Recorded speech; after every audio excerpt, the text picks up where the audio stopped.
We can't go through life not abiding in the Word of God. The Scriptures tells us in John 15:7, we looked at this verse, I think, 2 weeks ago. If you abide in me, my words abide in you. Ask whatever you will, and it will be done for you. An awesome promise. An awesome promise. But we want to hang on to that promise of ask what you will, and it will be done for you. And we want to try to do that without abiding in the Word. Abiding in Him. Notice we're not cultivating that time in His Word. So we need to be cultivating it. There's much fruit in the uncultivated ground in our lives.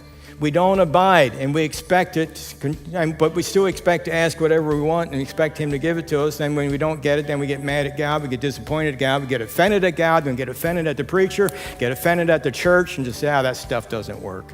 It just works for preachers. It just works for television evangelists. It just works for certain people. No, it doesn't. A law is a law is a law, and it'll work for whoever will work it. The law of sowing and reaping is a law, the sun shines on the just and the unjust. The rain falls on the just and the unjust. What are you doing with it? How are you working it? How are you cultivating it? We don't walk in love, but we expect God's favor. We don't walk in love, but we expect God to hear our prayers and answer our prayers.